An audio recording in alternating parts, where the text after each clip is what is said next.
That's a good start at 9:03 a.m. So I'm calling this to order. We do not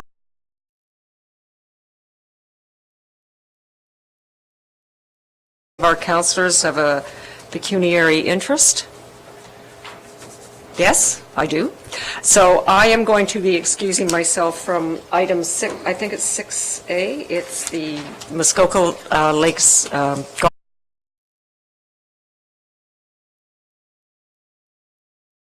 Any views or vote. So, no, 11A, I apologize. Okay, so.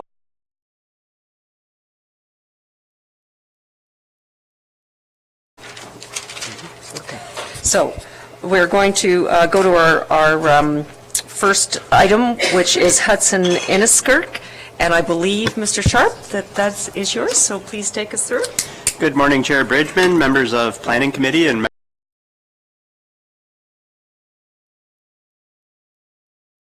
48/19/ML and Zoning Bylaw Amendment Application ZBA-46/19. In the name of Hudson and Inniskirk 3, 5, and 6 Limited, the applications have been submitted concurrently. The subject lands form part of Inniskirk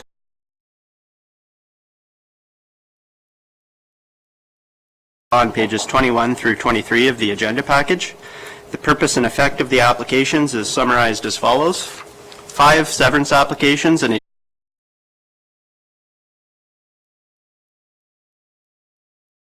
and to provide an exemption to minimum lot area requirements. In the first severance application, that being application B/44/19/ML, the applicant, Lisa Hudson, proposes to create one additional lot. The proposed severed lot will contain a dwelling, dock, and a boardwalk. The proposed retained lot will contain an existing dwelling. No changes are proposed at this time. In the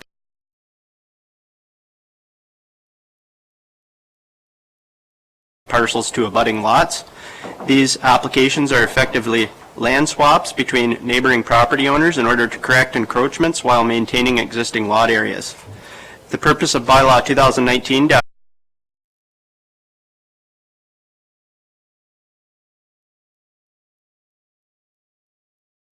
TML.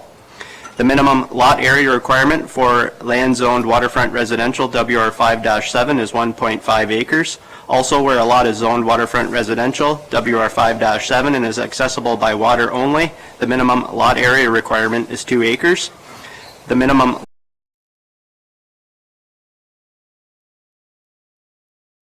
reduction in lot area requirements, new buildings and structures shall not be permitted on the new severed lot.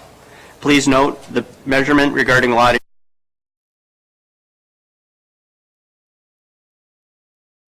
conformity with the bylaw once a new survey has been prepared. It is anticipated that a new survey will show a greater amount of lot area. These severance and zoning bylaw amendment applications will have the effect of permitting a new lot to be created, of recognizing the lot area of the new lot, and prohibiting new buildings and structures.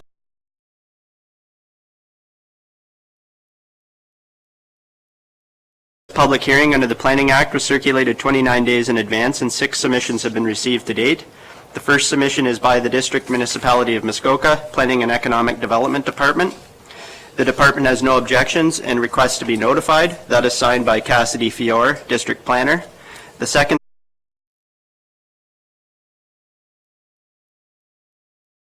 Mr. Boss recommends that the applications be approved from a servicing standpoint and has not requested any specific conditions related to servicing. The third submission is by Neil Donald,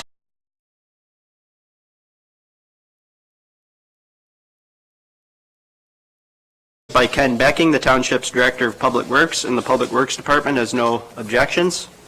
The fifth submission is by Douglas Holland, the Township's Fire Prevention Officer and Emergency Management Coordinator, and the Emergency Services Department has no objections. The sixth submission is by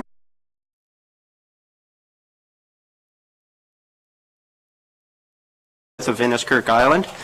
The submission is a comprehensive 25-page document, and the main themes expressed in the submission are as follows. Ms. Mintz does not object to the proposed lot additions. Ms. Mintz is of the opinion that the creation of a new lot will negatively impact the area and increase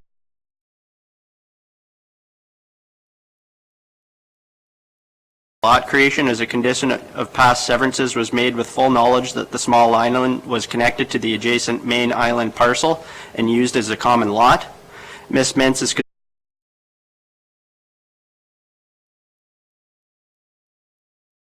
development on the retained main island parcel. Ms. Mintz is concerned that with the creation of a new lot, the applicants will have intentionally split their development plans into multiple planning applications, and the former decision to prohibit future lot creation should be upheld. If committee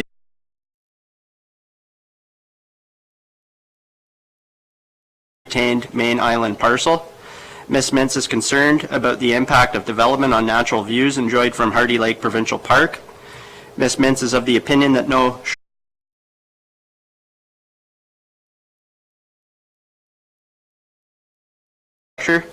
Ms. Mintz is concerned about the availability of mainland docking and parking facilities and is also concerned about an increase in boat traffic. Staff have prepared a detailed report for committee's consideration. If committee is considering recommending approval of the applications, staff have recommended standard conditions.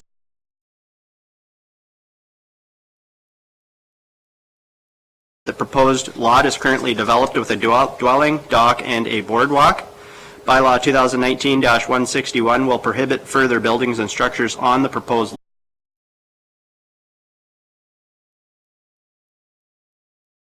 past consent and zoning bylaw amendment applications. As such, no exemption is required from a bylaw that restricts lots from being created from parcels forming part of Inniskirk Island. Staff note that the retained main island parcel is a large landholding with extensive frontage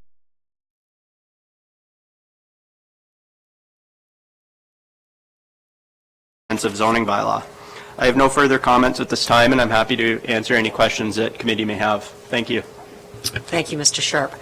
Would the applicant or the applicant's agent be here? Please come forward. Good morning. Good morning. Chris Bunker, TA Bunker Surveying, P.O. Box 1180.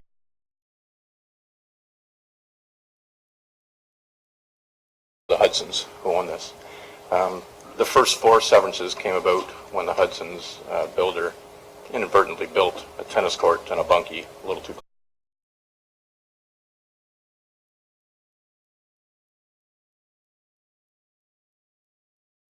And frontage for the main island properties, so that's why we're doing essentially equal area land swaps, just to make sure everything's clean that way. I don't really have much else to add on the small island. I know initially when the severances were done, it was always considered to be a separate property almost.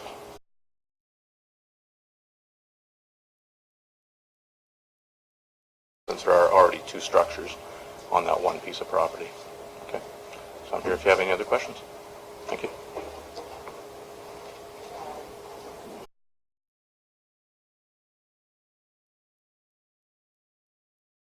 No, not support. Well, we're on to the next part. Anyone here who would like to speak or is opposed to this?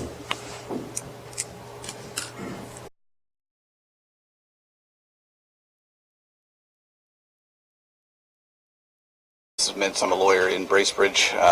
My address will be on the record there, but it's 6 Dominion Street in Bracebridge.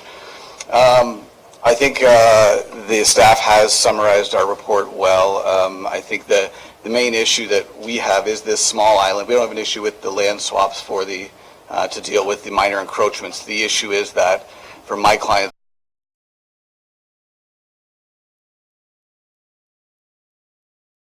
create 4 new lots for a total of 6 lots on the island. When my client received this submission, she received the key plan, which was 2 slides.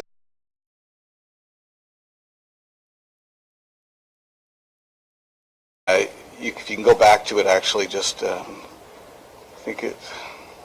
There it is there, and you can see it's hatched in. That's actually the net result of what the decision. And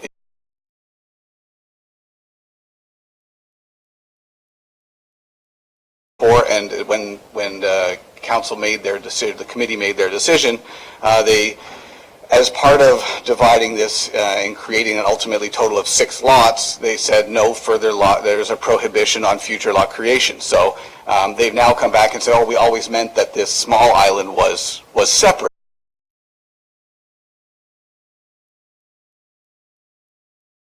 we made back in 2015 as well was to say, you should be aware that this small island here, that this peninsula we called it, but it's essentially a small island connected by a border.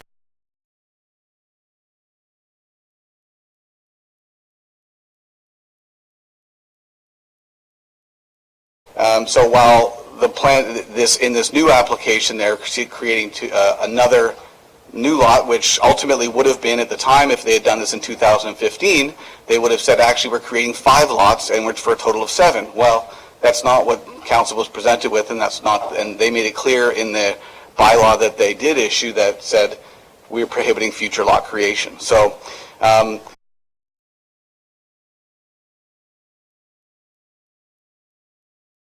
they knew it was used this way, and their concern is that by allowing this lot creation, I mean, they've put some restrictions on this new application to say that development of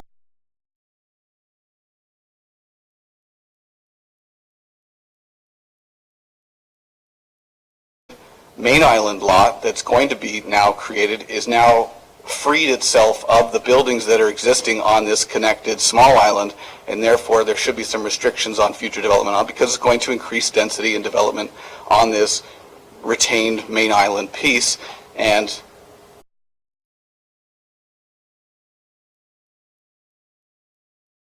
line is Island K there, and then you can see the Hardy Lake Provincial Park is right across from this.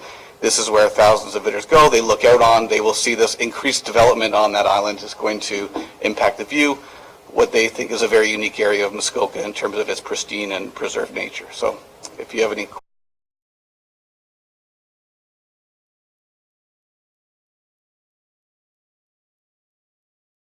Any of that? I can. I don't have the sketch with me, but I recall that the sketch was attached to the zoning bylaw at the initial severance, where it said, you know, these are the various lots and they will.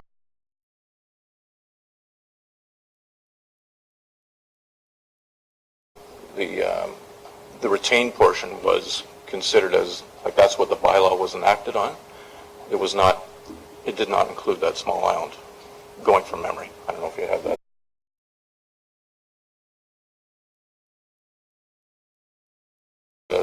The no subdivision rule was just on the main island portion, did not deal with the small island because it was always considered a separate island under.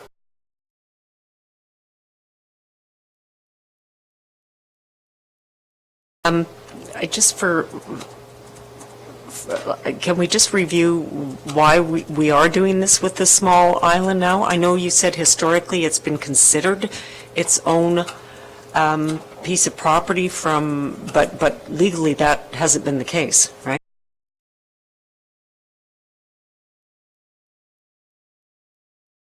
To help me out here a little bit as well, but in regard to the key plan that's attached to the notices that go out to the public, that mapping comes from the district, and it's clearly labeled on the key plan that it's not a plan of survey. It's really just for informational purposes. And when you identify the property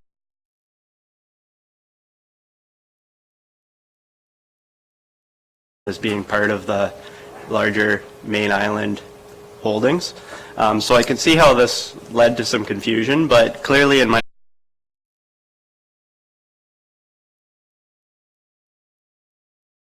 our staff report and the sketches that came along with that, the smaller island or the severed lot in the current applications that's in question was always considered a separate standalone parcel, and it has the appearance of being a standalone separate parcel when it's viewed from water. Our zoning bylaw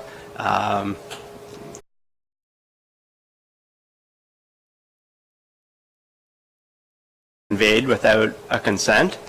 And as my understanding in my discussions with Mr. Bunker, that's not the case here because of the flooded lands that connect the island to the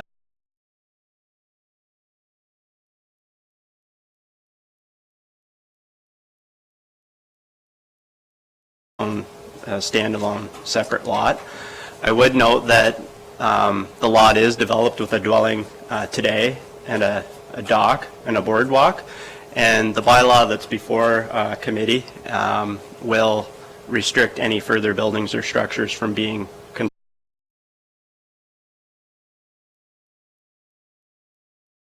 So this application could be considered a separation of existing uses. So if this is approved, Mr. Kerr is right, it will confer some development rights to the retained lot parcel.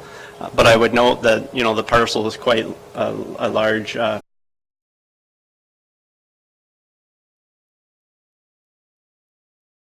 It does. I have one supplementary because now I'm curious. The dwellings that are on the island, how did they get those permits? Was the mainland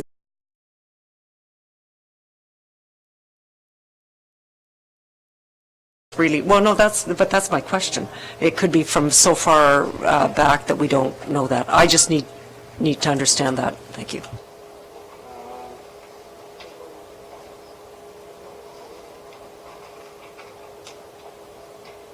So for example,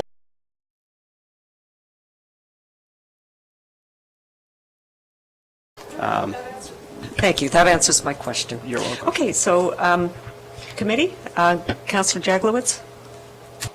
Thank you, Chair. Through you to staff.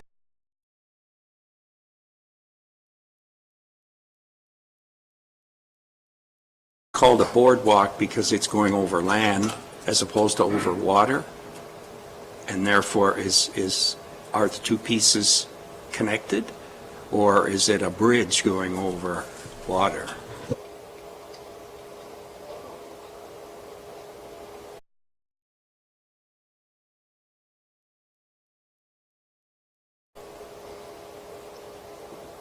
so I would direct committee's attention to the screen. There is a photo of the structure in question, and it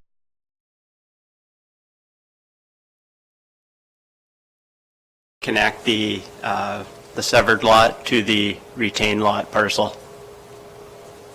And my understanding is it's been there for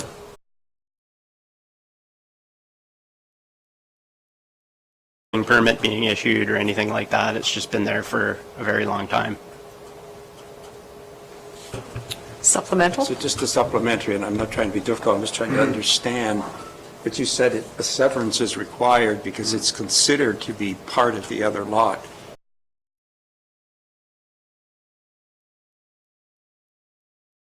Confused. Yeah, so this is where I may call on Mr. Bunker, if I may, to help me out here a little bit. Maybe just to your first question about the nature of the land between the two. It's been a few years since I've been there, but your feet will get wet if you walk from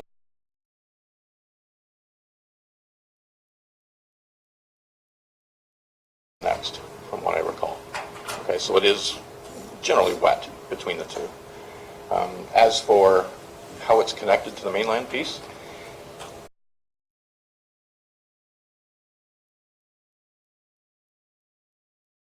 so at that time, whoever owned land on Lake Muskoka, that limit was fixed in time. So they own roughly out to a 4-foot depth in Lake Muskoka. So the extent of ownership goes out to that red line, which is that approximate.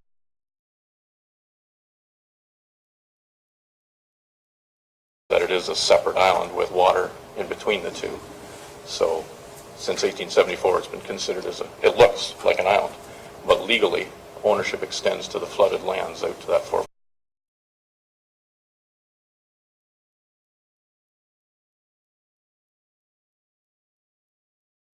Councillor Roberts? Thank you, Madam Chair. Through you. I'd like to have more details on Council's decision in 2015. And I'd also like to know if the section of property we're speaking to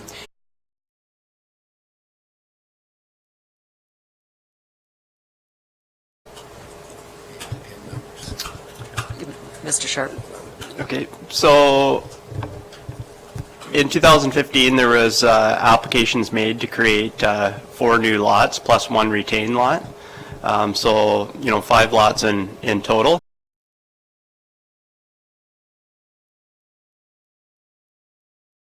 Condition of consent required that the areas and frontages of each of the 5 lots involved be defined in a bylaw.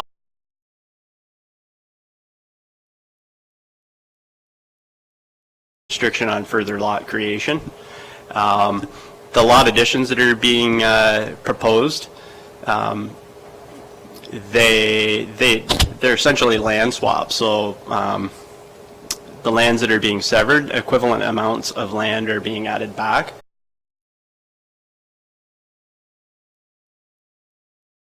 Required from the bylaw that was previously passed by council to restrict future lot creation. And as I said, the small island parcel was always, it was considered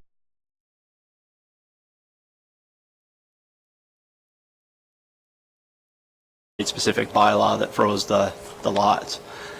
In terms of the tax bills, I'm not 100% sure that I can answer that question here on the spot. Supplementary? So, yes, because I know of situations on our lake where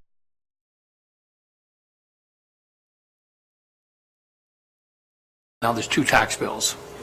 They had to buy, when the island was purchased, they bought, they had to buy the rock out, it came together, so they have two tax bills. So I'm just wondering, if there are two tax bills, then there are two properties. But if there's only one tax bill, then there's only one property. No, it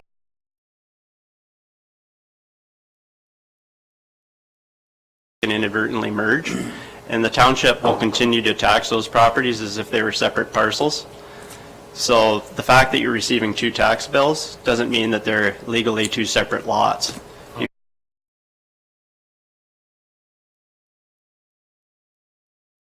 Thank you.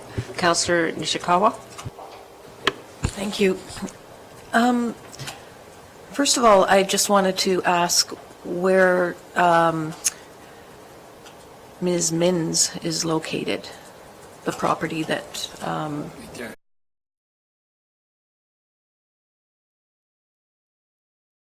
Mr. Sharp? So I would just direct your attention to the screen. Ms. Mintz's property is Island K. Okay. Between Hardy Lake Provincial Park and Innisfree.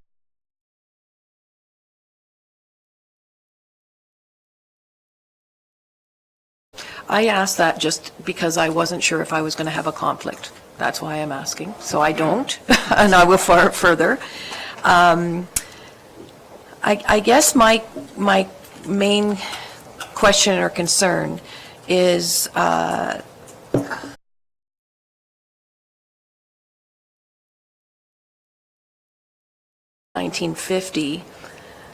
Not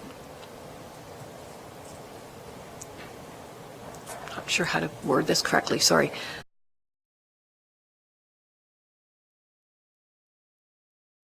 Therefore, let's just build multi-larger, as well as my concern would be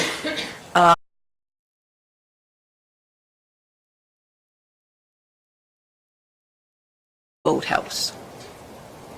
And I don't know how we can deal with some of that. Or even if, I should go to Mr. Bunker. Maybe the applicant would agree to not go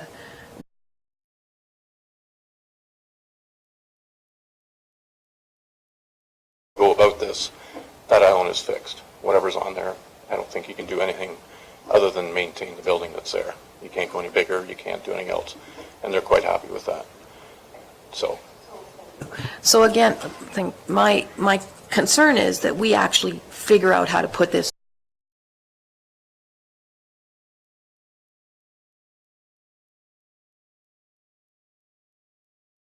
I think, just to clarify what Mr. Bunker is indicating, and it is currently in the draft bylaw to do exactly that. Staff raised that issue in pre-consultation, but we're referring to the small island. If the question is with respect to the retained lot,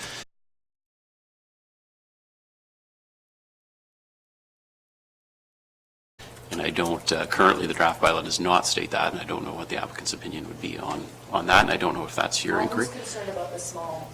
So the small island, staff recognize that it is undersized, so we recognize that it is a separation of existing uses, and it's currently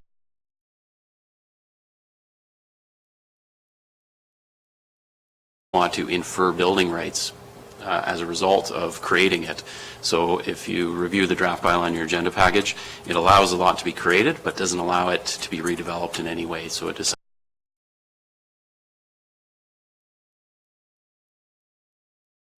a lot on the main island, and that's not currently in the draft bylaw. It could be done if committee wishes, but I would look to the applicant for their comments on that. Mr. Bryce? Just to add to that, for clarification, I believe the draft bylaw says that no new buildings or structures would be permitted on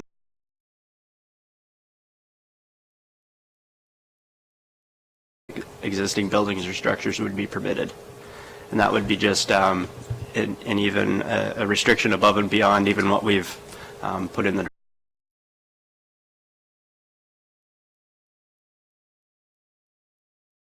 Comes out sometimes. Mayor Harding? Thank you. I don't have an issue with moving lot lines around to fix that, so let's not even talk about that. The adding a second lot in the middle, or a fourth lot, or a sixth, whatever the number is,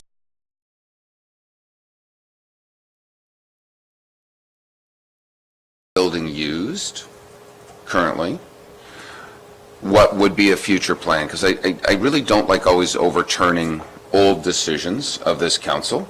It was vetted, it was done, it was discussions.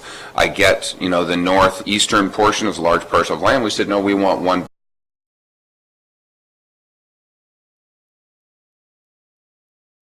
Island, yes, over flooded portion of land, has a boardwalk, says to me that it functions with the retained or severed lot anyway, and it really is one lot with just a little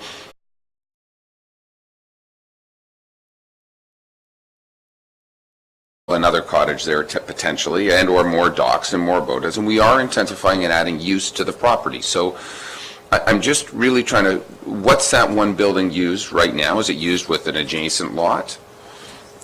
And you know, are we planning on building docks here? Like,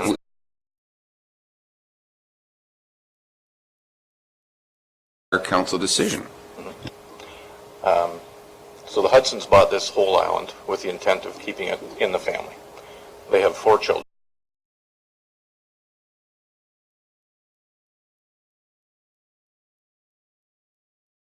Eventually, every child gets a lot with their own cottage. I know the idea for this small island is it's not really used at all right now. They have their main cottage up on the northeast side. But I know Mrs. Hudson has told me in the past that they had hoped for this small building to be sort of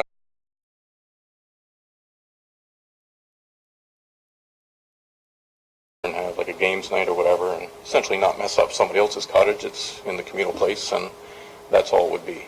I've never been told of any plans for a boathouse or anything else like that. Each lot will be developed with its own cottage and possibly boathouse, I assume.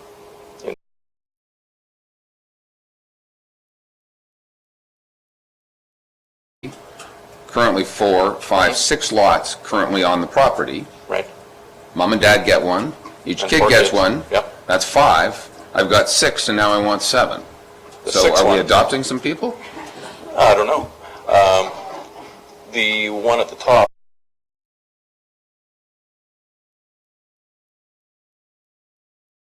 there's a tennis court and a tennis building. There's a network of trails that crisscross the land, like the whole island, that people from one lot can get to the other. But that's what I've been told. It's going to be kept as a family island and have these communal areas.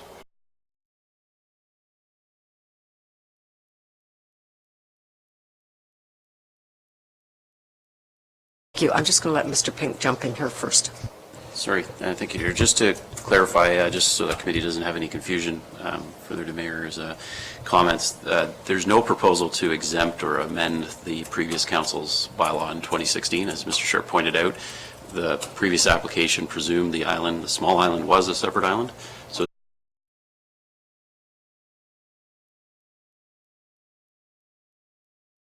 that small island is not. So that small severed lot has always been considered, or it was in 2016, considered a separate lot.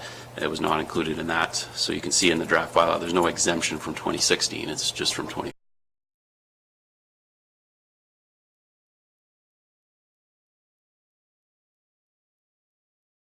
dwellings on one property, so the two dwellings are frozen. So yes, this would allow the retained lot to have a larger dwelling. But I think you went further to say docks and boathouses. Currently, it is a building lot today, and they could build technically a single-story boathouse, but docks and boathouses and accessory structures. As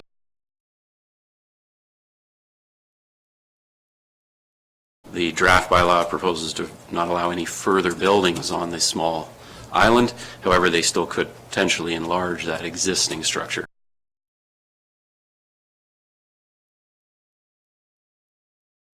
So I just wanted to clarify, so there's no... I believe, Councillor Jaglowitz? Thank you. Yes, I just wanted to offer an explanation.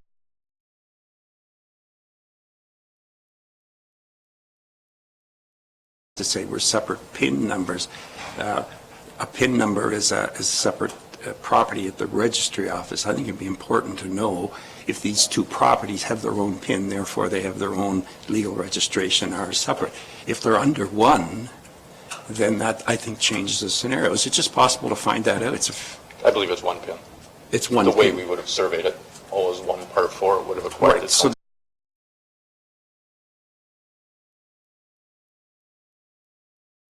Right. Thank you.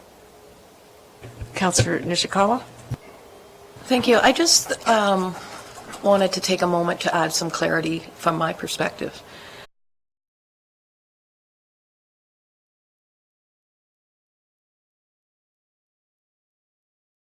Historic builder, I would say, of these buildings are hidden, very quiet. The interesting thing is, and why I asked the clarity of the other person in opposition,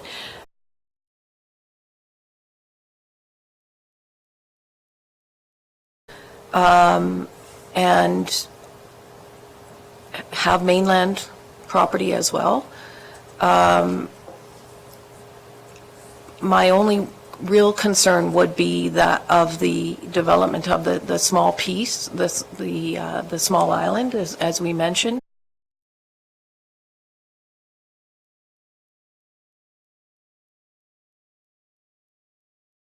On this island. And it is, we always hear, the mayor has mentioned it for a long time about how keeping family compounds together and the importance of that.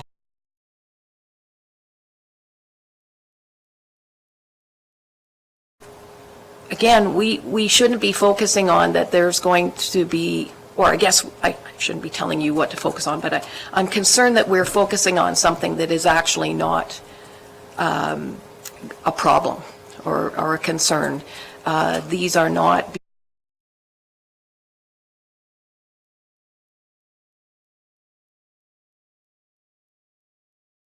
has done exactly that. They try to keep their family together.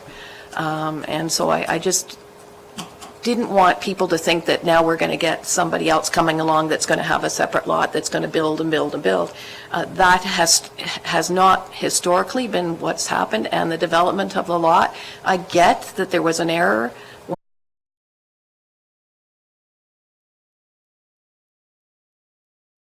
So my concern is that we maybe are going down a different path as far as our opposition goes, without really looking at the full picture of the ownership of the property.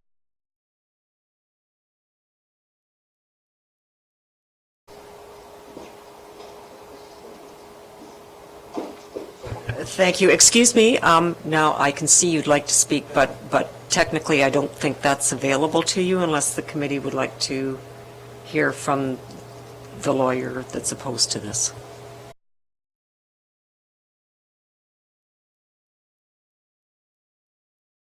No? Okay, please come forward. Sorry, thank you. I don't want to expand too much, but just in direct response to that, and I think to echo the mayor's comments, if that's the case, these family might be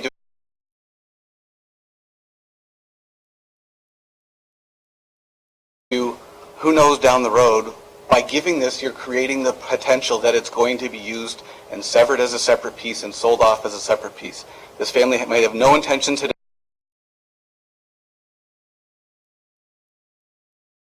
need to do this. Why are you doing it? Because you may, down the road, you're going to suffer the implications of creating a new lot and the development potential that goes with it. So why do you need to do it? And just be aware that the current use of it, I find, is a troubling way to look at it, because we have no issue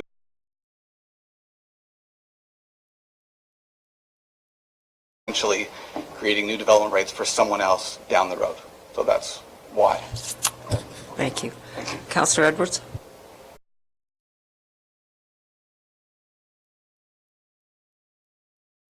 Even if the severance doesn't go in, they are allowed a boathouse. Is this correct, Mr. Sharp?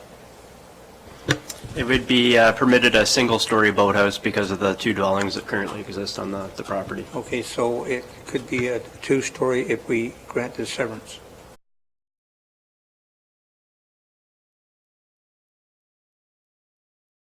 Retained lot, I'm Are asking being about. considered, but in terms of the retained lot, yes, a two-story boathouse would then be permitted on that property. Okay, thank you. So, matter of clarification, it's a two...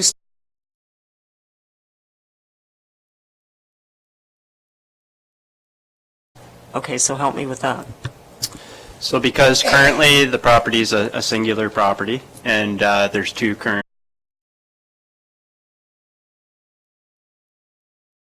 So the two-story boathouse would be excluded by way of that requirement.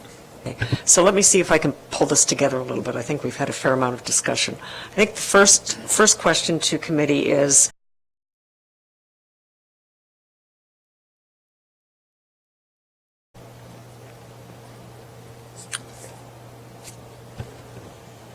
so, Mayor Hart?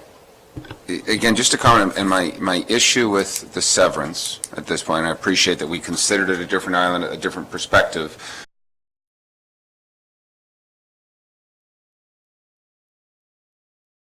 Boathouse or a second building or a second big cottage on the main retained lot on land. So what I'm trying to understand is, again, I want a family compound, that's great. I've got individual lots for my children, that's great. I've got an individual lot for myself, that's great. I can build on it.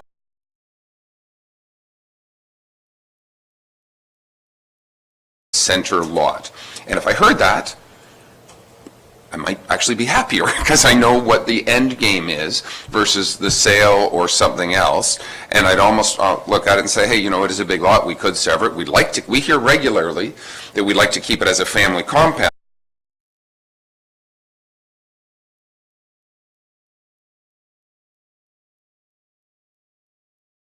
Want to do long-term as opposed to pay a bunch of money and sever a lot and have two tax bills. Is that a question to Mr. Bunker? Okay, please come forward. I believe, yes, the plan is for every person, every child to have a cottage and a boathouse.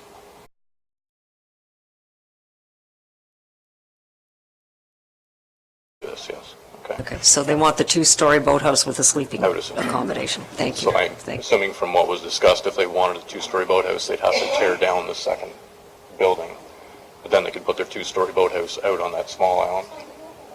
Good. Oh, sorry.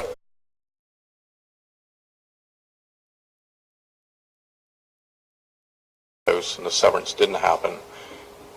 From what I understand, they'd have to take down the small building, and then they could put the two-story even out on the small island if they wanted. And then still use the above part for their meeting space. So, yeah. Okay, thank you. Okay.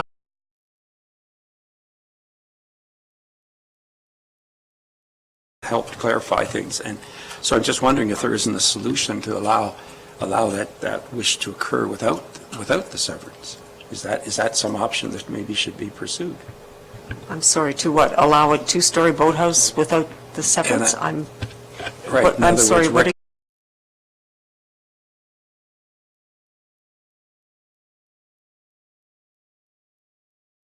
allow them to have that development without severing it. Does that make any sense, or is that making it worse? I just...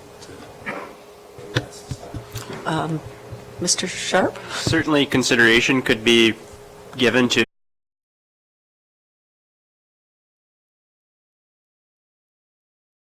intentions to expand the dwelling on the main island parcel. Those permissions could also be granted through a site-specific bylaw. Typically, I'm just thinking on the fly here, but I'm thinking that would be quite a significant change, and we may need to recirculate the application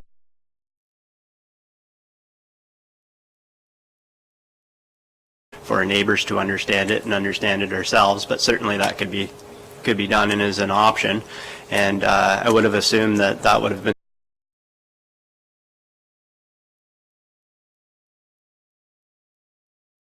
the option that was proceeded with. Okay, so Councillor Edwards?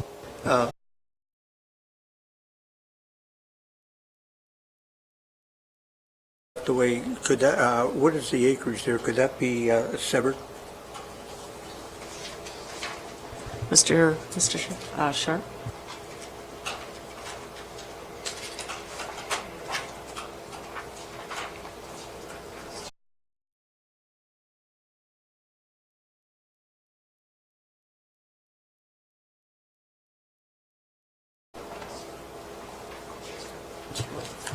Mr. Pink? It's actually on the bottom of the sketch, so the size is 2 hectares, and the frontage is 214 meters. So it could not be subdivided because of the bylaw in 2016 that the previous council passed that did freeze it.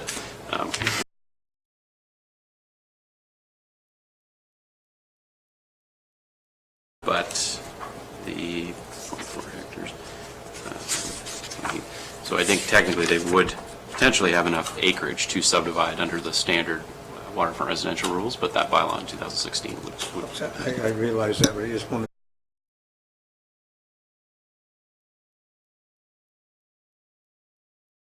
Frontage. Okay. Thank you. Mayor Harding? Thanks. I guess I don't have really an issue looking at this overall. I'd love to freeze the development on the severed lot, the small island, 100%. The only question I'd ask is, any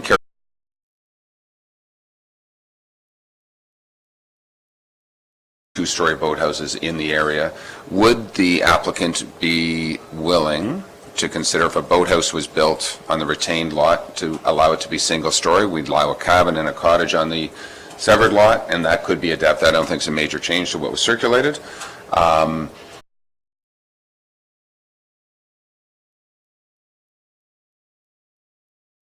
Particular lot to a single-story boathouse. Mr. Bunker? Possibly. I haven't had that discussion with my client, so I'd have to take that back to him. If you wanted to defer that.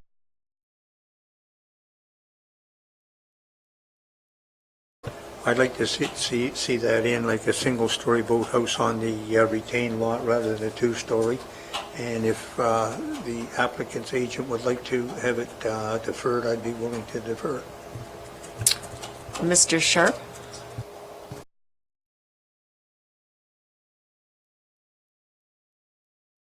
So there's the option of allowing a two-story boathouse perhaps on the northerly frontage, although there are some fish habitat concerns in that area that would require studies. Okay, my sense is we are going to defer this. So, Mayor Harding?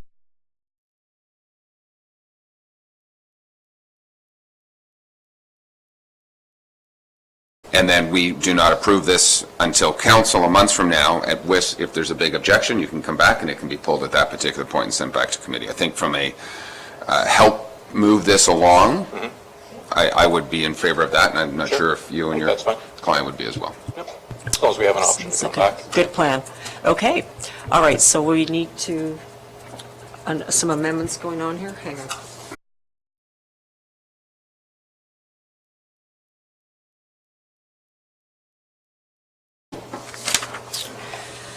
Okay, I'm going to read this. Moved by Councillor Edwards, seconded by Councillor Roberts. Be it resolved that Planning Committee recommend to Council that consent application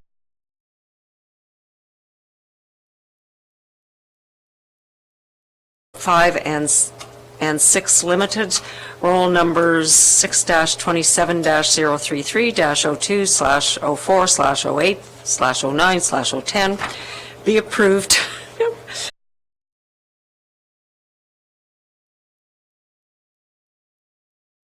Required right-of-ways be submitted to the Secretary Treasurer along with a registered copy of the reference plan.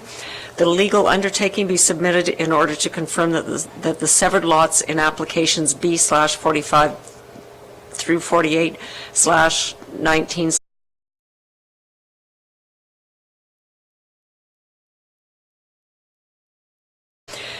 that confirmation be received that the township is satisfied that the severed and retained lots in application B/44/19/ML and the resultant lots in applications B/45/48/19/ML are satisfied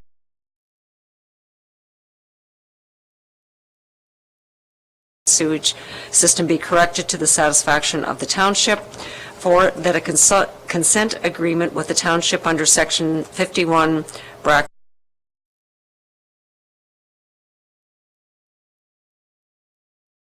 public dock and parking facilities is the principal means of access to the severed lot in application B/44/19/ML. This agreement is to be registered on title.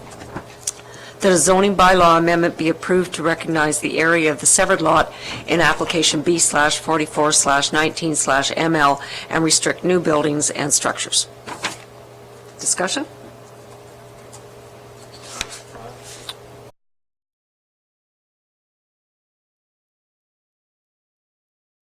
Boathouse, and that's in there? Okay, good, okay, thanks. Mr. Pink? Just to clarify, the resolution that was just read is just solely for the severance. So approved subject to condition.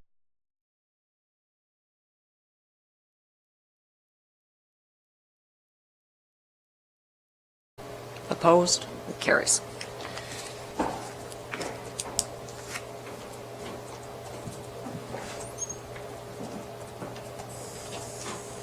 Thank you. Okay. Moved by Councillor Edwards, seconded by Councillor Roberts. Be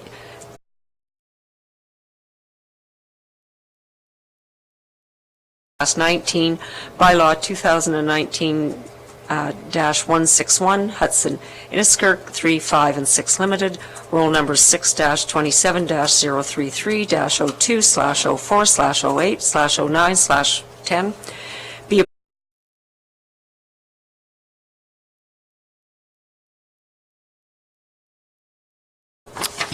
Mayor Harding? Can I borrow that resolution, because I'd like to move it versus Councillor Edwards, who's not in the room?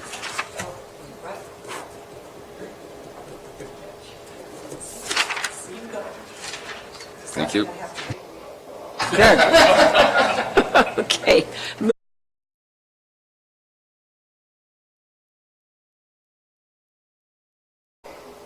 I apologize. I may be confused because this is a bit new to me, but Mr. Pink, did you include the restriction on expansions to the existing buildings on the severed lot? Through you? Through the chair, thank you. I did not. I know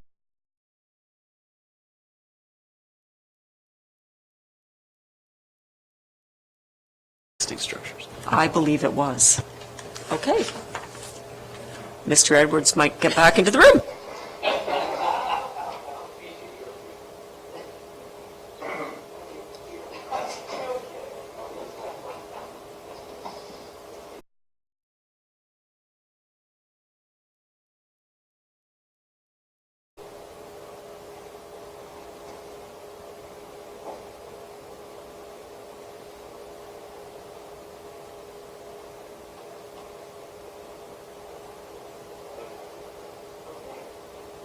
Thank you.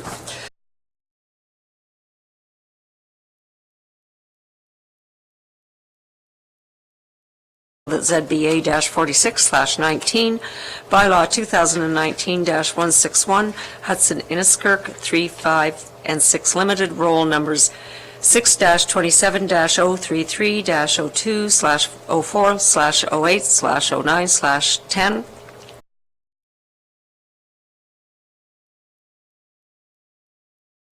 1, and expansions to existing buildings on severed lot number 1. discussion? All in favor? That carries.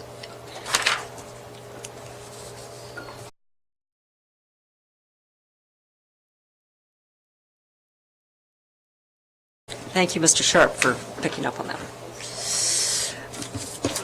Okay, we will now move on to our next one, which is Jones, and I believe that that is Mr. Allen.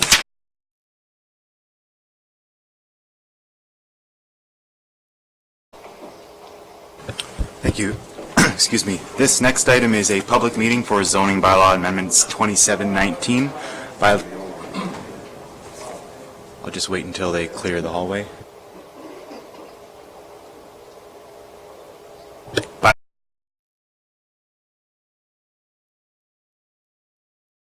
5 and 1107 Robert Johnson Road and are presently in the ownership of Stephen and Jane Jones. Two dwellings, a two-story boathouse with sleeping cabin above, two sheds and docks are presently located on the property. The applicant proposes to redevelop the lot with one new dwelling and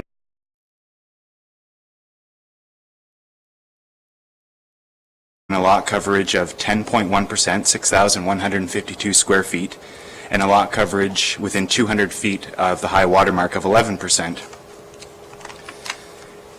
This bylaw is also to permit the construction of a new two-story boathouse at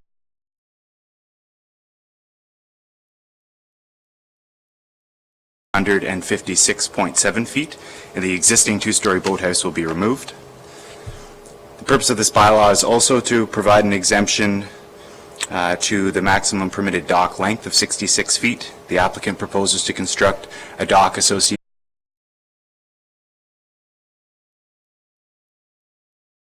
in length. The applicant also proposes to include in the proposed bylaw the standard height, side yard setbacks, and habitable floor area requirements for a two-story boathouse on a lot with less than 300 feet of frontage. Because this lot does not have 300 feet of frontage,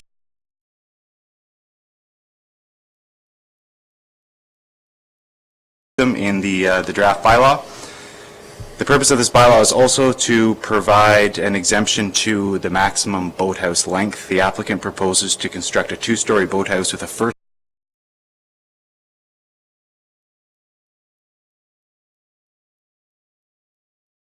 There's also a request in this bylaw to permit increased second-story boathouse length. The standard size for a lot with 300 to 400 feet of frontage would be 35 feet of length. The applicant is proposing to construct a second-story boathouse length of 54.2 feet.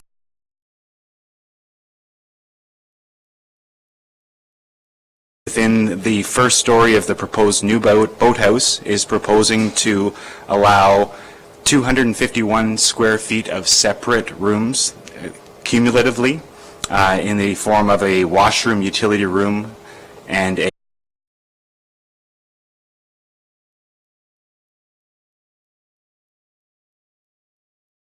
the storage of non-marine related equipment within the first level of the boathouse.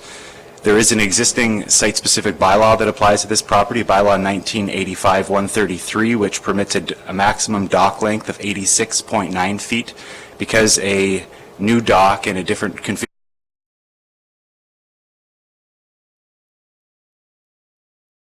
This bylaw will have the effect of permitting a lot coverage of 10.1%, permitting a lot coverage within 200 feet of the high water mark of 11%, permitting a two-story boathouse to be reconstructed and reconfigured on a lot with less than 300 feet of frontage, including the building and lot area requirements for two-story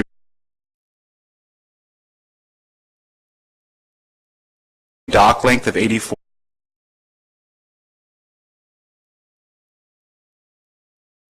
Second-story boathouse length of 53.7 feet, permitting a storage room as a separate room on the first story of the boathouse, permitting separate rooms on the first story of the boathouse with a cumulative floor area of 251 square feet, and of repealing Bylaw 1995-133. We've received several submissions related to this application. The first from the District of Muskoka. They have no objection. That's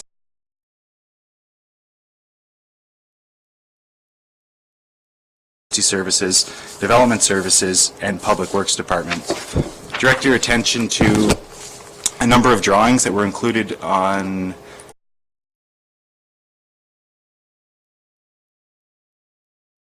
renderings and floor plan layouts also attached. We'd be happy to answer any questions. Thank you, Mr. Allen. Would the applicant or a representative of the applicant be here? Please come forward. Good morning, Chair.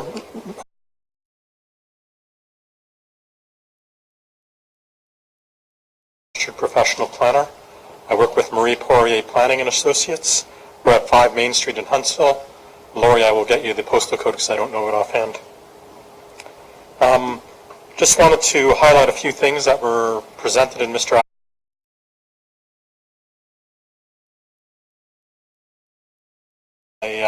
Just on a plan that have been combined into one. And the applicants proposed to demolish all these existing structures and replace it with a new dwelling and a new 2-story boathouse. So the end result will be less structures on the property.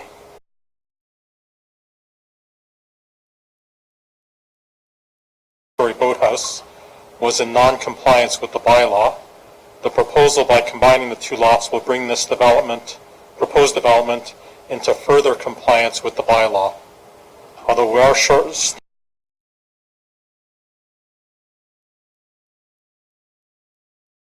where previously 2 dwellings, a 2-story boathouse, and a dock existed on the property. I think it's also important to note that the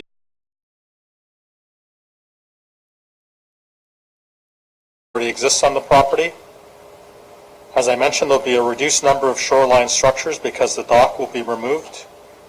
And I think it's also important to note that the revegetation of the property will take place. The existing footprints will be revegetated, as well as portions of the lawn area on the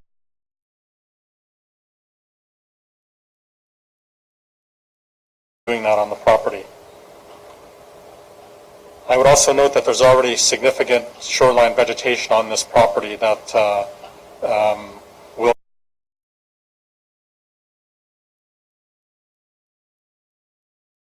note that the new dwelling meets the 20-meter setback from the shoreline, where currently one of the existing dwellings does not satisfy the minimum 20-meter setback from the shoreline. I want to thank Mr. Allen for his assistance with this application. There were a number of iterations that we got.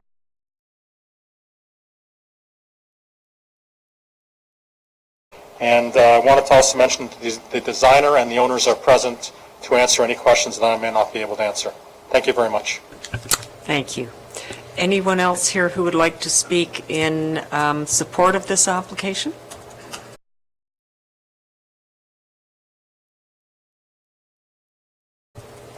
Okay. Council, any questions? Councillor Nishikawa? I actually looked at very concerned at this application for a number of reasons.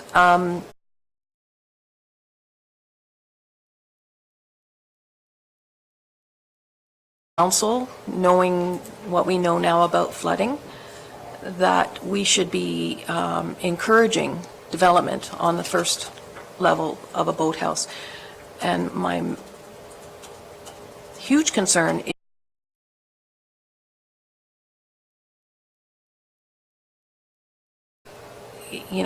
building a storage room, whatever. I mean, that's not a concern if it is in fact a storage room. I'd have to assume that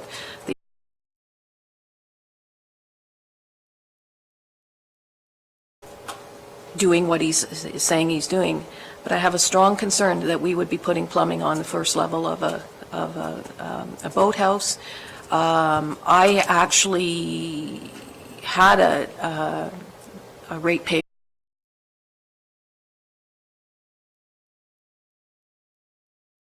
of me, the fact that they lost their living quarters on the main floor of a boathouse.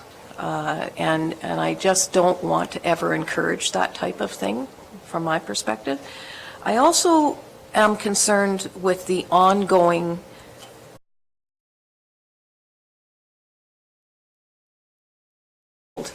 when in fact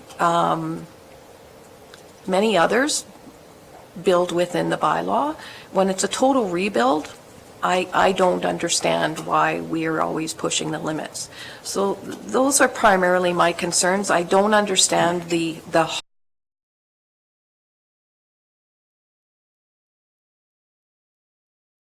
again, I'll just wait because I just don't understand what the hardships are that are being asked in this application. That would justify that. I understand that. Councillor Jaglowitz?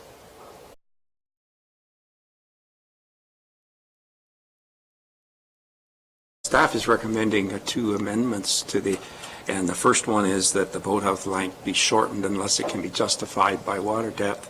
And the second one was that anything on the first story be limited to 100 square feet. Just wonder if the applicant would agree with those amendments. Please.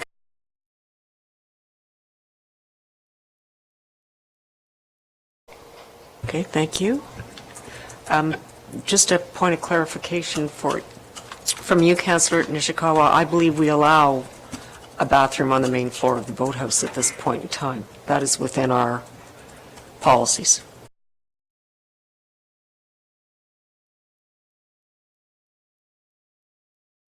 Thank you. If I don't state it, it's my concern that, as well as,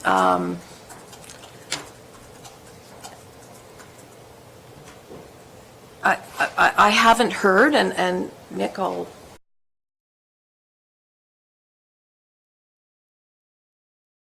instance, although I know staff has asked for the water depth, I've always been concerned that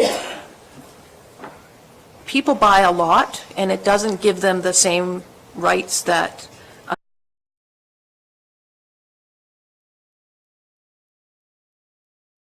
sort of things. Essentially, if you buy a lot that's not that great, I don't believe that it is this is where you correct the miscomings of that lot, or the shortcomings, I should say, of that lot. And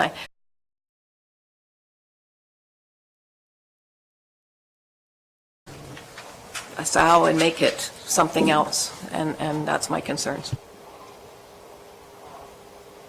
Any other comments from any councillors at all? Mayor Harding?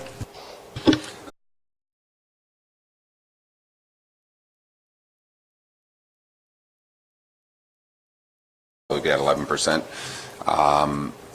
Yes, it would be nice to be lower, but it's not. We're net improving the lot. We're going from 2 dwellings and a third-story boathouse or a second-story boathouse to 1 dwelling and a second story. We're removing a dock. Shoreline coverage is definitely getting a little bit smaller. The only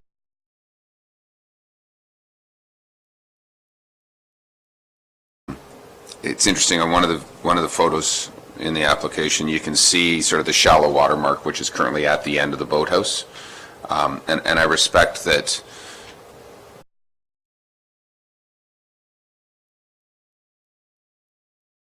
water certainly works, but, you know, we've pushed this boathouse out roughly 15, 20 feet from the shore to be everything in deep water. The bow of the boat's in deep water at this particular point. So I certainly hope that the water depths show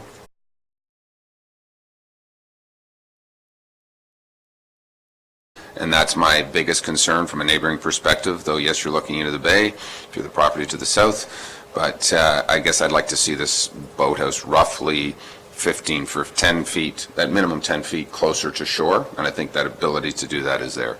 The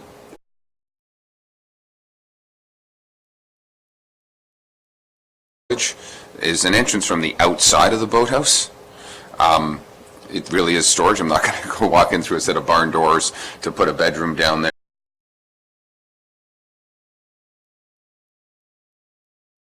And I don't think there's an issue. Again, it's within our bylaws right now. So until we're ready to change those, I can't say no. Anyone else? Oh, okay. So what we have here,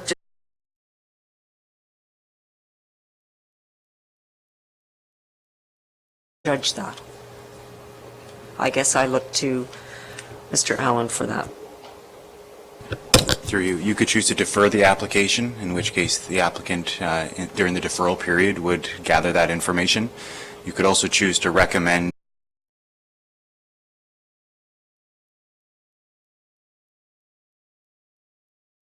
point related to the previous application if you wanted to keep this application moving forward, versus a deferral would have to come back for a recommendation to council at a later date. But what is appropriate water depth? I think that's the question I'm really asking.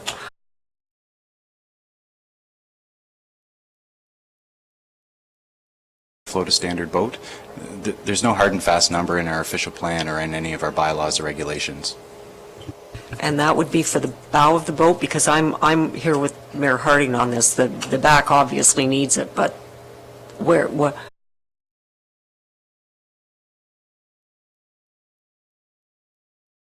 I would look to the committee. I don't have a boathouse or a boat. So I may not be the best person to decide what the appropriate depths are. Require more depths than others. Well, yes, but I'm not sure. We have to keep one standard. We're not going to get into what kind of boat do you have and what standard are we going to use either, I don't think. Councillor Nishikawa? Thank you. To you, actually,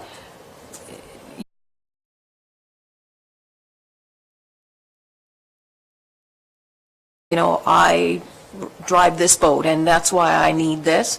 My concern, again, is we have seen others that have had very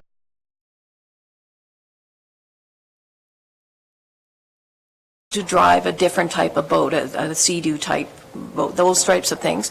That is, I don't believe, is this council's responsibility. Nor do I believe that it is this council's responsibility to create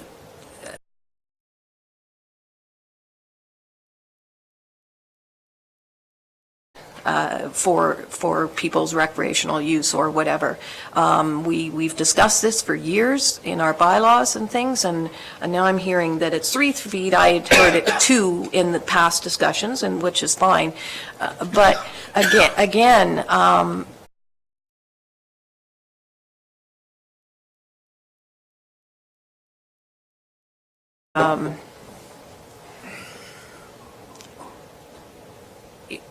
again, every decision we make is going to create someone else coming forward and saying, well, you let this guy have it, why can't I?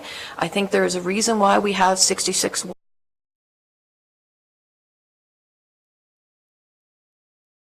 sure why we are swaying so far off our bylaws and more and more and more over the years that I've seen. So that's my concern. Mayor Harding? Thank you. I guess just a question to either Mr. Popovich or the applicant specifically. And again,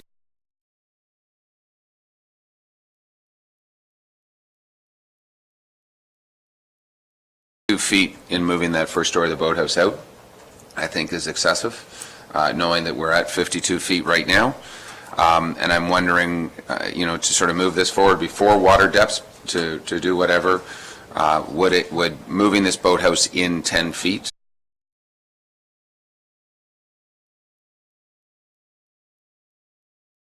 and certainly I'm pretty sure it's going to get you into relatively deep water that any kind of a study would show. Just trying to get a feeling on that, if that helps along the way. I know it helps myself. The 72 feet I think is aggressive, and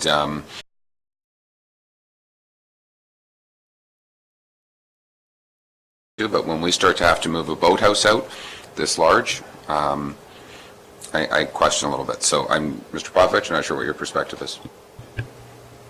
Would anyone like to answer that? Mr. Popovich? Yes, thank you. I've just been conferring with my client, and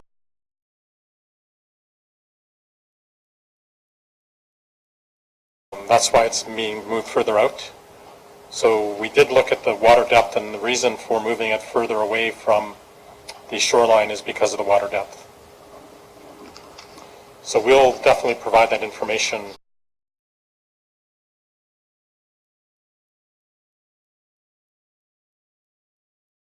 Boathouse. Thank you. Does anyone else care to speak? If you'd like to speak on behalf of this, I believe you're the applicant officially. So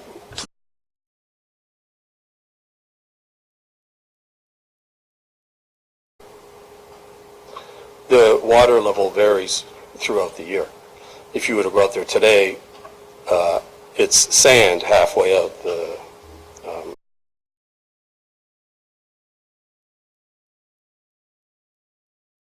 typical ordinary, but we have nothing fancy. Then the boat floats.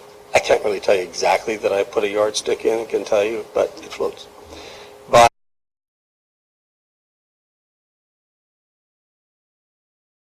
on the sand, and as the mayor says, the motor's still submerged. By August, September, no one can get in the boat. We have to pull the whole boat out and then get in from further out on the dock. So I would say that right at the shoreline, the water is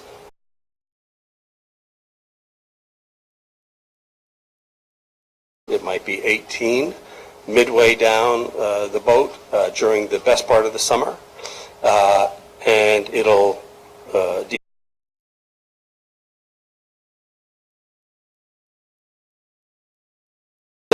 at the mid to end part of the summer without the water getting up to my knee. So that's about what goes on.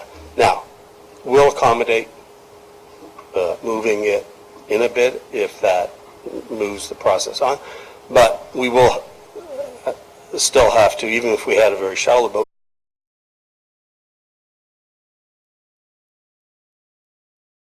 Thank you. My concerns rest the same as Councillor Nishikawa with the difference in the levels of water.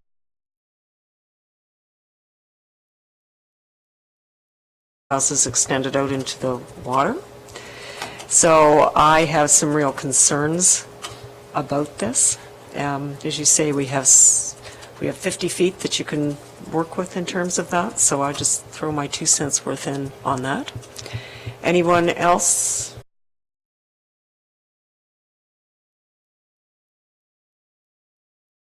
Point, we can tie this up, in my opinion, to get some water depths and get a true understanding. I'm not into having to have 3 feet at the bow of the boat.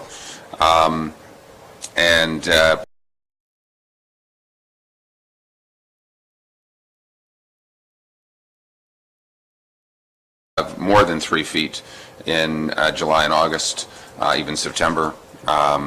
So I think the 20 feet, in my opinion, at this point, is very aggressive. I'm happy to amend it and move it forward today at 62 feet.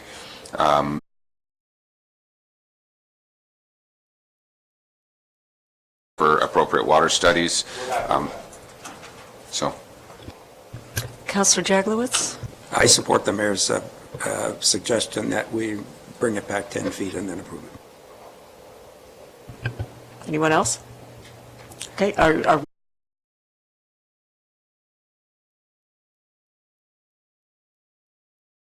that. And then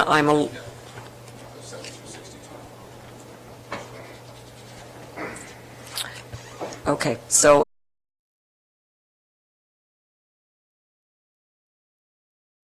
to be taken away, right? The non-marine related equipment eliminates the storage of non-marine related equipment. That's part of what's already in here. I just want to clarify that for everybody.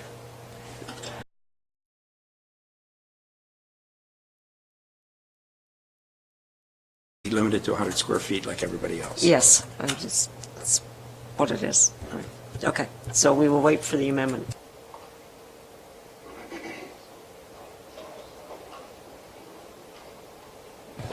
I believe if we're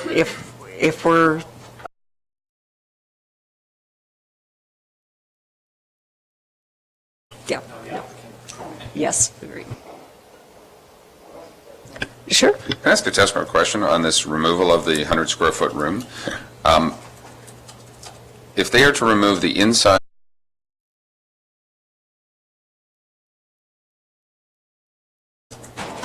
There's no change, there's no structure, there's no difference. I get if there's a diagram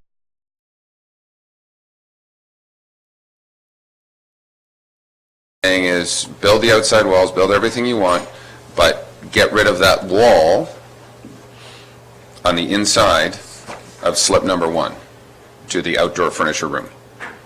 At which point, they're going to build it. We're going to put a curtain up. We're going to do whatever so they can come in, they can come out. And I think we're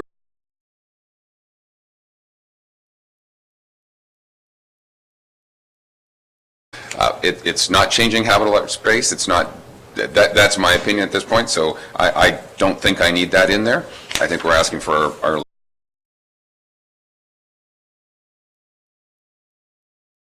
Councillor Nishikawa?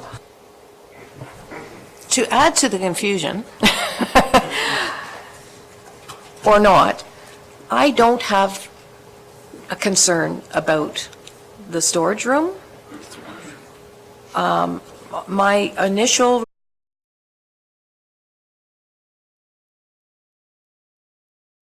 discussion at planning of what we're going to do in the future with flooding and washrooms on the lower level. So I don't have a concern with that storage area because I don't know how that's all written out currently. That's not my concern. My concern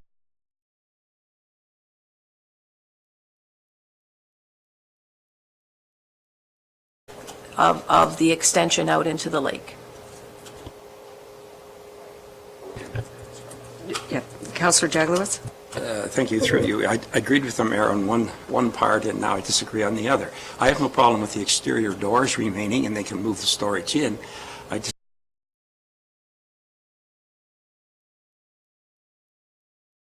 the doors will appear on the inside, and there will be a bedroom in there. Like, I just think that you're out. I just think we have difficulty now with boathouses being used for the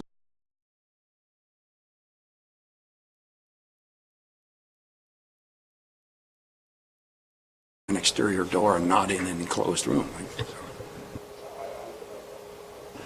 like that. To stay in. To be. Yeah, okay. So I think we're there. I'm going to read this and we can vote on it.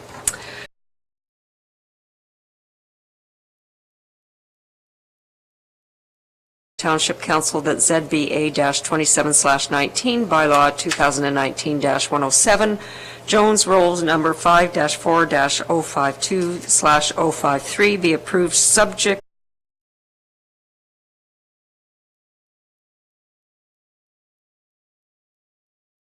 of separate rooms and eliminates the storage of non-marine related equipment and a reduction of first-story boathouse length by 10 feet. Any discussion? All in favor? Oh, is that discussion? Sorry. Just one clarification, are we not moving?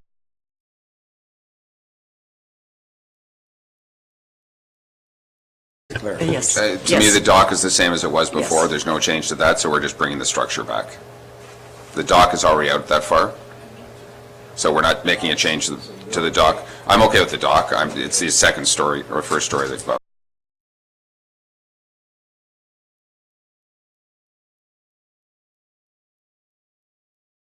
That's carried.